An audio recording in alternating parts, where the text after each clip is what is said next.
You good? Okay. Hi, my name is Dr. Michael Glosson, and I'm the professor for your bioethics course. I wish I could be saying welcome to the course in person, but it doesn't look like that's going to be possible for a while.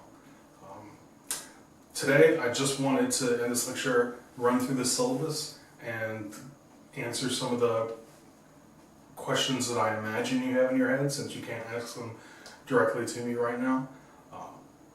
And also give you a little bit of an explanation of what bioethics is if this is your first philosophy course.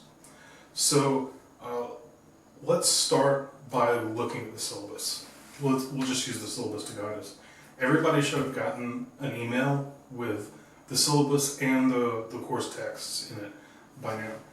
If you haven't, then go check your email, because obviously you'll need the syllabus to do this.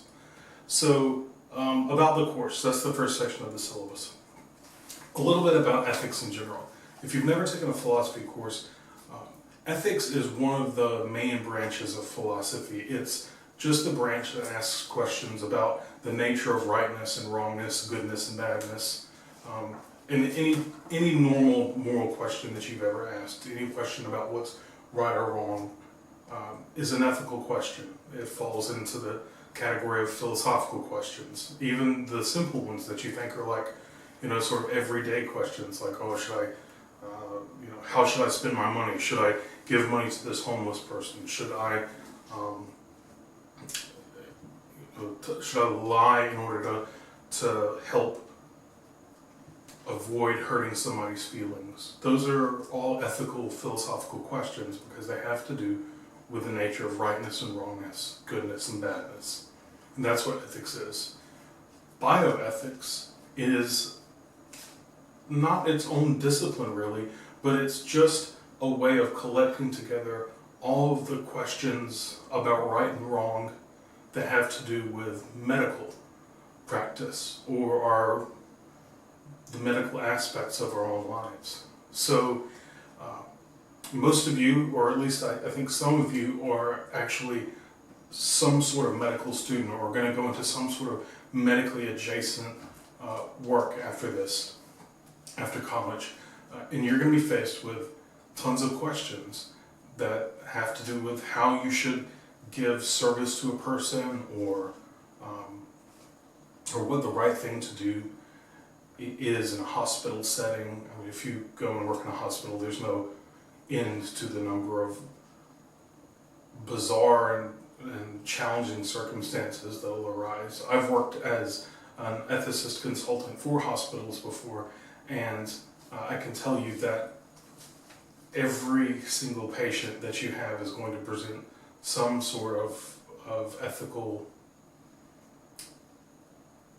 challenge or ethical question if you look closely enough to that patient. Now, if you're not going to go into medical practice, this class is just as relevant for you, because you have a family, and your family members are going to get sick, or you're going to get sick, or your spouse is going to want a certain medical procedure, and there's going to be questions about how to go about doing it.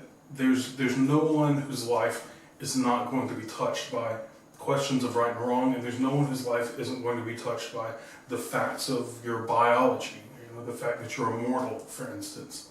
So everywhere that those two things overlap, your biology and your morality, that's what counts as a bioethics question. And it just so happens that medical practice raises lots of interesting bioethics questions. So that's going to be sort of the conceptual center of the course, is looking at issues that arise within medical practice. But don't feel like if you are not going to be a medical practitioner that you're sort of a second citizen in this class. You're not, because everybody is going to either be a medical practitioner or the recipient of medical practice. Actually, we'll all be the recipients of medical practice at some point, probably. So this course applies to you as much as anybody. And it'll become more and more clear as we go through the course what exactly bioethics is. let's move on to course texts.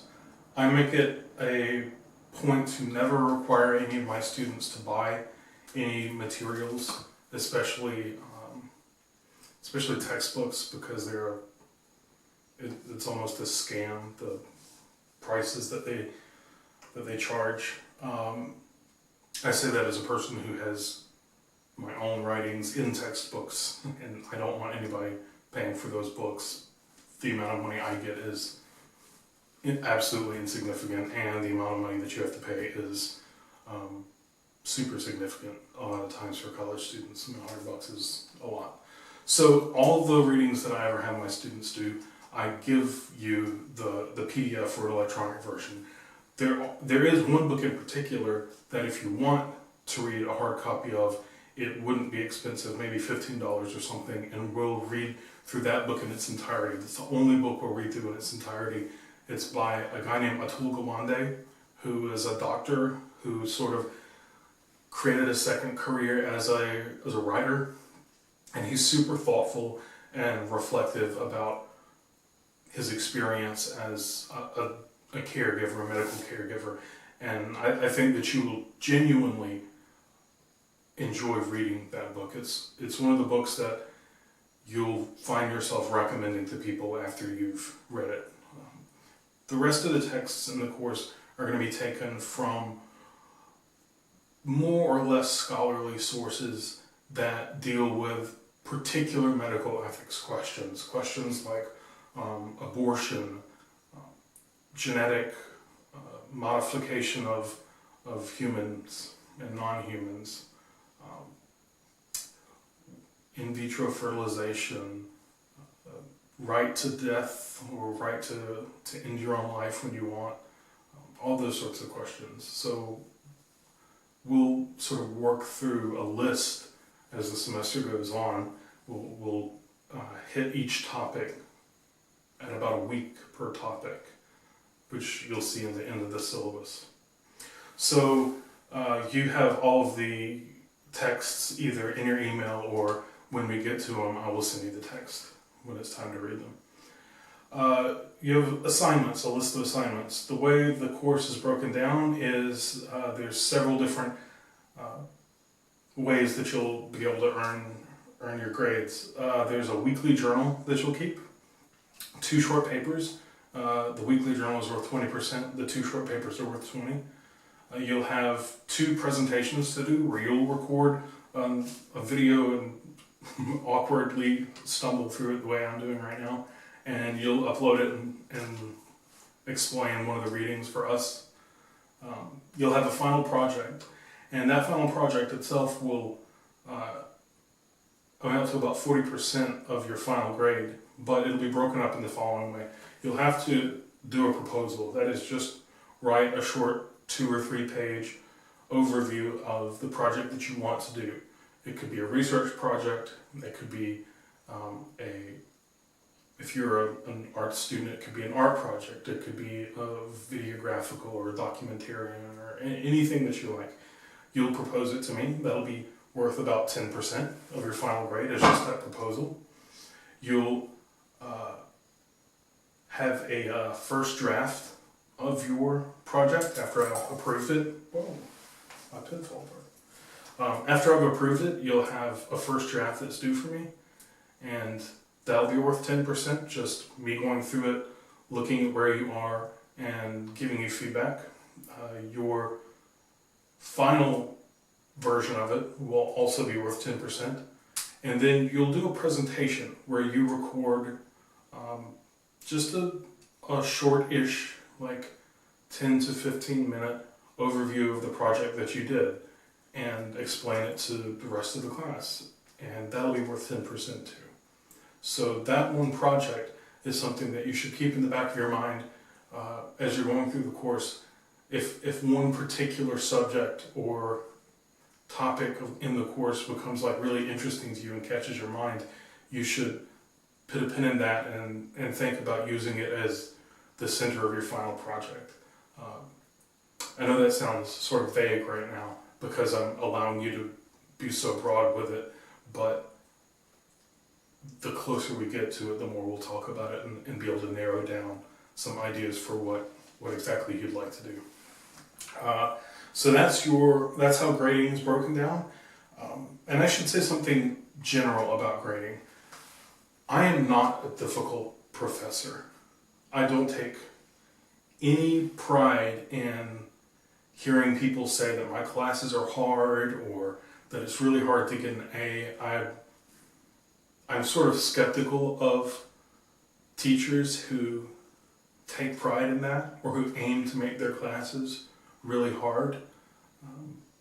I have this whole psychoanalytic interpretation where I think it's like they want to keep their pride or something by making students work hard to get their approval. And I'm not like that. I tend to give most of my students very high grades. You have to try to fail my classes.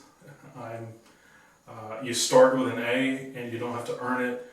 So as long as you're doing sincere work that you've clearly put effort into, as long as you've done the thing that I've asked you to do in the course, then you should be good. You should have an A. That's kind of my approach to it. What I don't do though, and some of you may find this frustrating, is I will not give you an absolutely exhaustive, clear list of every little thing that you have to do in order to get an A in an assignment. That's what a lot of students have been taught to do when they have an assignment, is to get out of the teacher a clear list of all the things they have to do, and then you can go through and do all those things, and once you've checked them off, you have an argument or really a proof that you deserve an A.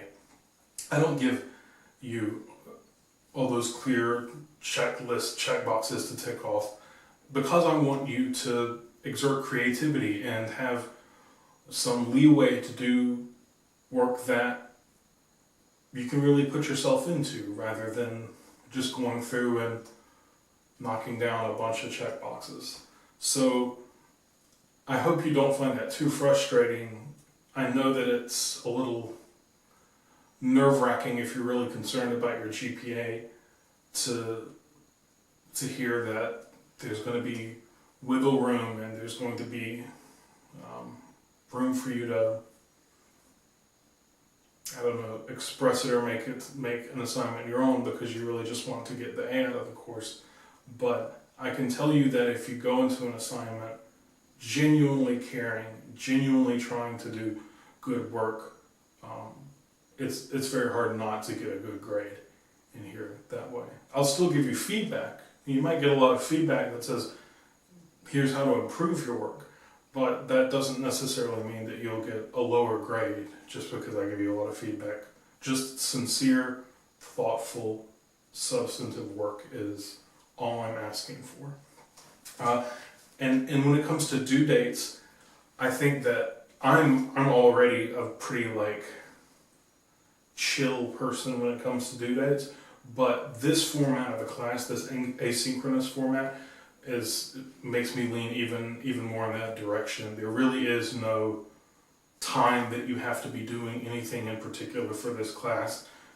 I won't know if you've watched the lecture, today or tomorrow. So you can really pace the work at your own pace, and when I give you due dates, they'll be fairly soft. Give it to me by the end of next week or whatever. And if you ever need extensions, you can ask, and you're likely to get one. Okay, so that's for grades. Class logistics. I have never used Oak's system before. I've used other analogous systems at different universities. But I've never found the system super helpful. They're normally really clunky and hard for me to find my way through, and I don't think students tend to like them very much. So I'm tempted to go outside of the Oak system and manage the class using a different platform. The downside is you have yet another platform to deal with, but if it's a good one and it's easy and accessible, then maybe the downside isn't all that bad. So the way I think I want to manage the class is through Microsoft Teams. you already have an account, an Outlook account, your university email and password will get you into everything that Microsoft Teams involves. It'll automatically hook up to your email, and it'll just be a place that we can communicate, where you can ask questions or comment or talk about the readings or write your journals. That you can sort of write a private journal that I can only see and other students can't see using Microsoft Teams. So I think it's going to be the right tool, and it'll also be pretty close to the sort of collaboration tools that almost every corporation is now using. So it'll be worth learning. You should have in this email a link that will let you automatically join the Microsoft team that I've set up for this class.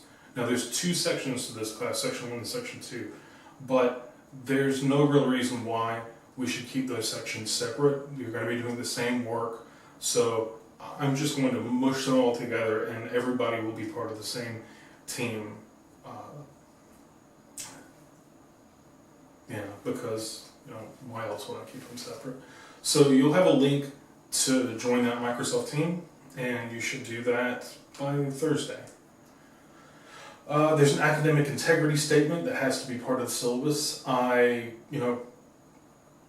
don't cheat in the course. You don't need to be told that. It's not my job to snoop and catch cheaters. And I've only ever, in the decade I've been teaching at universities, I've only ever had 2 students that I accused of cheating, and it was just very clear that they did.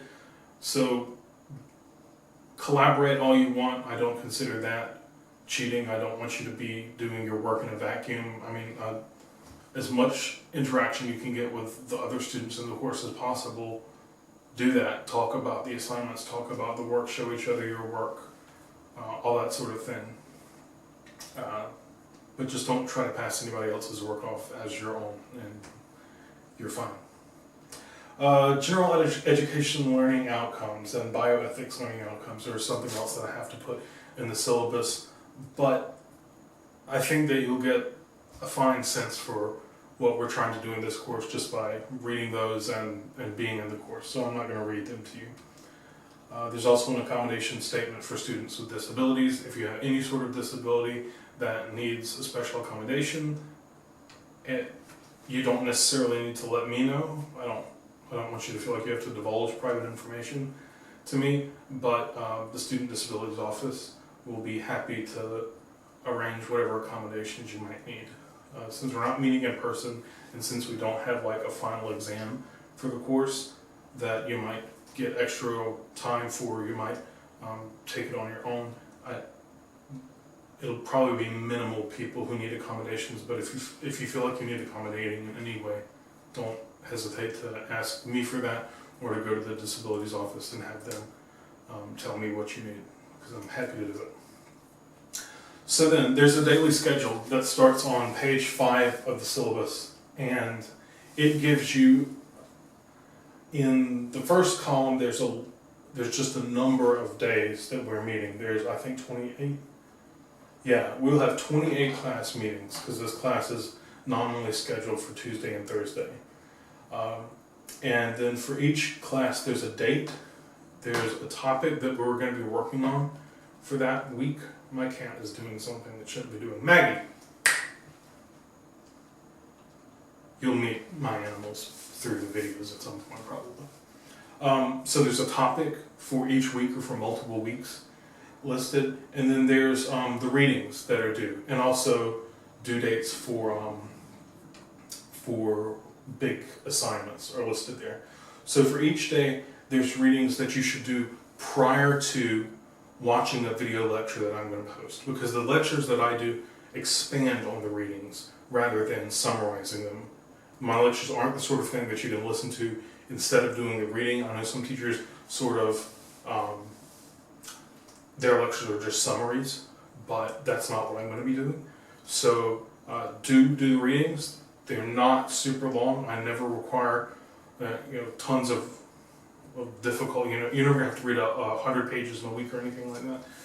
So do the readings prior to watching the video for the class, and you should be good. You'll notice one thing at the end of every week, or almost every week, in the schedule there will be a box that says in bold supplemental readings, and then it'll list the dates that I'm offering supplemental readings for. Now, these are readings that are not required for anybody in particular to do. But you'll remember that I said one of the assignments for the course is a supplemental reading presentation. So twice during the semester, you should pick one of the supplemental readings for a week, and it's just one. It's just one of the ones that I've listed. Read that and record a short summary of that reading for the rest of the class. Now, often what I'll offer in the supplemental reading sections are court opinions regarding the topic that we're discussing. So, in one case, I think I probably assign, when it comes to abortion, I get everybody to read Roe versus Wade, I think. Maybe not. Yeah, I don't. So you could read the Roe versus Wade opinion when we get to the week on abortion, and then summarize that court opinion for the class. Or Planned Parenthood versus the state of Pennsylvania. Planned Parenthood versus Casey. You can read that court opinion and then summarize it for the class to help us understand the way the legal side of the world has handled a topic that we're talking about in a more abstract way. So, but it's not just court opinions. There's all sorts of other readings that I add that I thought were good readings, but I didn't want to make everybody read it. So this is a way for everybody to learn something without everybody having to do extra work. You'll just have to do it twice by the end of the semester. And don't wait till the end of the semester to do it, though, because the last 2 weeks we don't have any supplemental readings listed, and for one of the last 3 weeks there's only one reading listed, and I can't have too many people doing the same one. So yeah, try to get on that as soon as possible. Make your choices and let me know when you've chosen the supplemental reading that you want to do. Okay, so some of the topics that I've divided the class up into are the first, I think, 2 weeks are on the human body and morality, and what we'll mostly focus on, like for the next class, is the chapters from the book Being Mortal by Atul Gawande, the one that's not so much of an academic book. I think that's like a nice soft way to ease into discussions of bioethics, because he's such a good writer and it's not super challenging material. Then we go on to values in healthcare. We cover death and dying. There's like part 1 and part 2. I didn't want to put those together all at once because I thought it might depress us too much if we did it all at once. We cover some research ethics, some beginning of life ethics. We cover genetics, questions about healthcare and whether a society owes its members healthcare. We come back to death and dying, part 2, and then the end of the course, a topic I really wanted to hit on because it's so important in the cultural situation that we're in right now, is questions of sex and gender. And that'll be the last unit that we cover in the course. So that's a general overview of what we'll do this semester. Next class, for the 27th, you'll just need to have read 2 chapters from Being Mortal. It's the introduction and his first chapter, The Independent Self. It's the sort of book that you should just get a cup of coffee and sit somewhere nice and just let yourself read. You don't need to take copious notes, though I do recommend writing in your books and noting your own thoughts, just so that when we come to talk about it or when we when I try to talk beyond the text, you'll remember the things that you thought when you read it. But yeah, just read those 2 chapters and you'll be good for next class.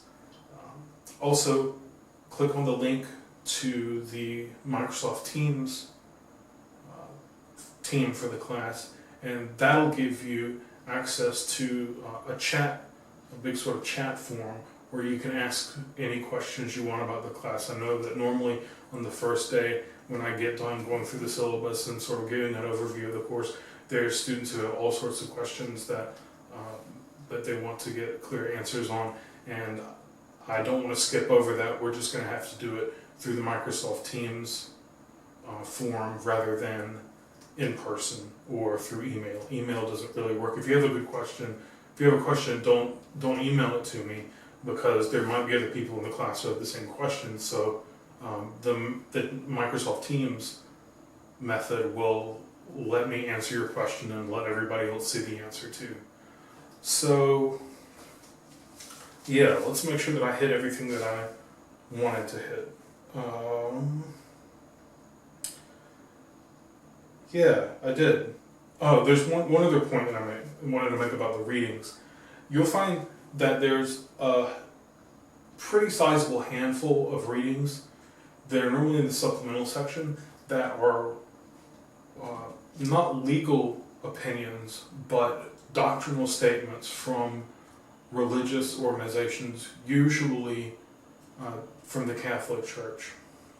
And that might strike you as strange, but I'm including those readings not because I'm not a Catholic, but because the Catholic Church has had a really important influence on pretty much every bioethics discussion that goes on. The Catholic Church is very nuanced and subtle about the way that they approach these questions. They take them very seriously, and there are Catholic theologians and philosophers who have written on pretty much any bioethics topic, and then in some bioethics topics, the Church itself, through the Pope or through their doctrinal office, has made a definitive statement about their position and why they hold their position.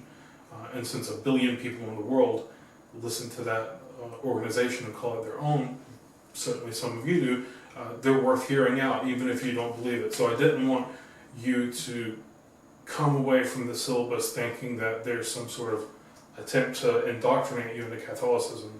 There absolutely is not. But it is just like the American Supreme Court. It's a body that has made very definitive statements about these issues, and they're worth listening to. So, yeah. I'm really glad you're in the course. I wish I could say that to you in person. I love this class. I think it really matters. I really hope that as we're going through the material that you find a sort of personal connection to it too. I know some classes in college are just sort of throwaways where you go through them because, you have to learn how to do X, you have to learn how to give speeches or something. It's just a skill that you're learning. This course, I feel, is the sort of thing that can change your life, like, genuinely. We'll talk about some of the deepest questions and some of the things that you'll wrestle the hardest with in your whole life in this class. So I hope that the fact that we can't see each other in person doesn't hamper our ability to cover really serious territory. So thanks for watching this. Get that short to-do list done before Thursday. And if you have any questions that you want to pose for the class, post it in the Microsoft Teams forum. And if you have questions that you want to send directly to me, don't ever hesitate to do that, because I love hearing from you. I may take 24 hours to respond, but I'm not grumpy about getting emails from my students. So thanks. I'll see you next time.